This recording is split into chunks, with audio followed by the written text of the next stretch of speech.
Back now to that breaking news that we're following in San Bruno at the Tanforan Mall. As we have been reporting, we are getting reports of an active shooter situation at the mall. We were just talking with the San Mateo County supervisor who was telling us that he has heard, and again, right now this is unconfirmed by police, that at least 2 people were injured. We do not know the severity of their injuries. He is also hearing that the suspect, the shooter in this situation, is now in custody. Again, that is not confirmed yet by police, but that is what San Mateo County Supervisor David Canepa, who represents the San Bruno area, that's what he was on our air telling us just a short time ago. And we obviously have seen people being cleared out of the Tanforan Mall. You can see a lot of police cars and a lot of people there in the parking lot of that shopping center right now. There are videos circulating on social media showing police officers really sort of escorting some of those shoppers and other customers out of that mall following the shooting that happened this afternoon. And again, the word that we got was potentially 2 people were shot. We're still waiting to get exact confirmation on that from the San Bruno Police Department. But to get a better sense of exactly what law enforcement is dealing with here as they try to investigate this shooting that happened inside that large mall, I want to bring in a former FEMA director, Mark Neveau, joining us by phone. And Mark, give us an idea here. There's gunfire in the middle of this crowded shopping center here in the middle of the afternoon. And what is the response from police? Yeah, what they're trying to do is they're gathering certainly SWAT officers from either the local department or within jurisdictions around that area.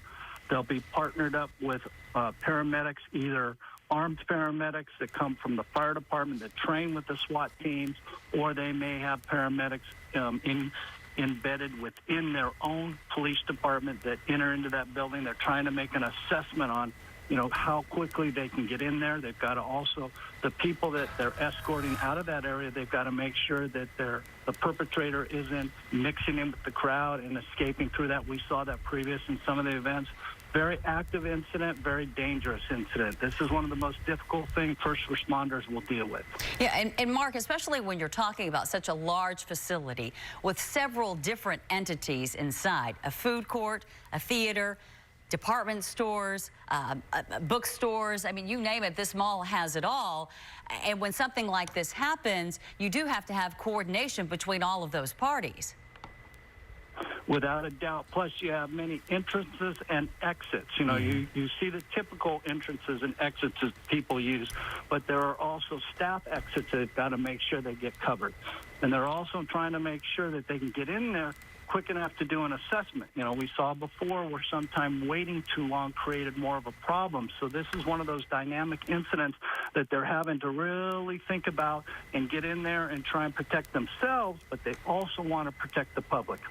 And we are getting word that potentially there is one of the suspected shooters who has been taken into custody. We're still, again, awaiting confirmation from police there in San Bruno. But if that's the case, even still, the officers at that scene, that they can't feel at ease because there, again, is the potential that there's someone else out there within the building somewhere who may have been involved in the shooting.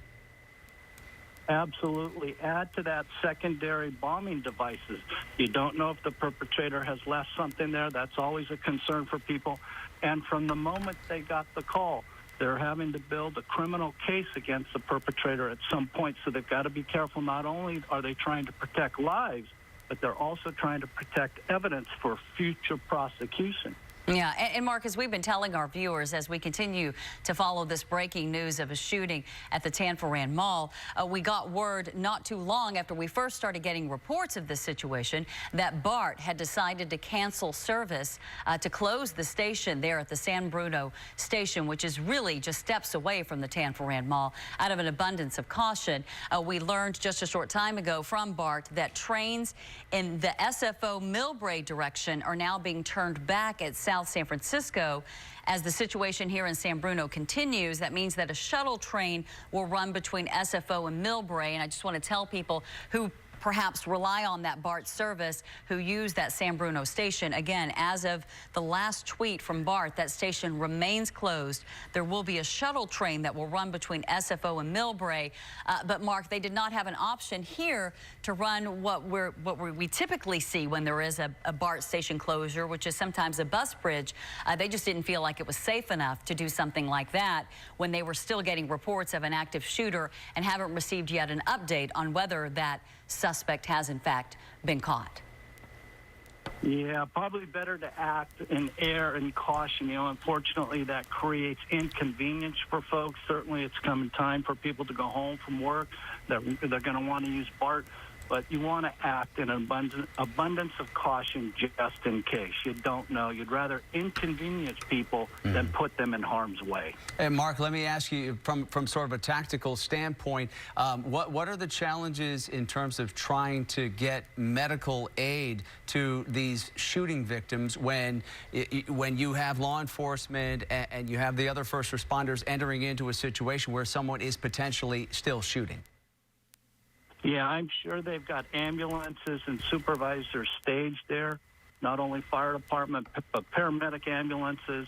You know, there's different levels of emergencies, and this is the highest level. They're taking precaution. I'm sure they've got resources staged just waiting to be able to treat victims if they need be.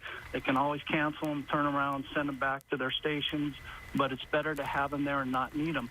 But that's where the partnership between the police and fire department and the paramedics come into play here. They can do an assessment and triage of those folks and to determine what resources are necessary and have them available. They've definitely notified hospitals within the vicinity that they may get shooting victims, so that system is engaged without question.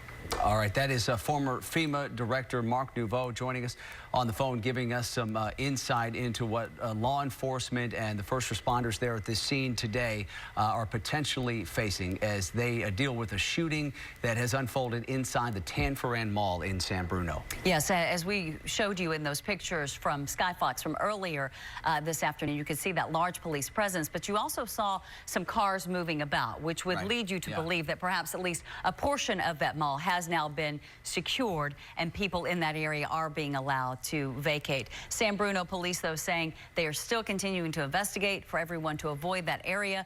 We are going to stay on top of this breaking news of this shooting at Tanforan Mall in San Bruno.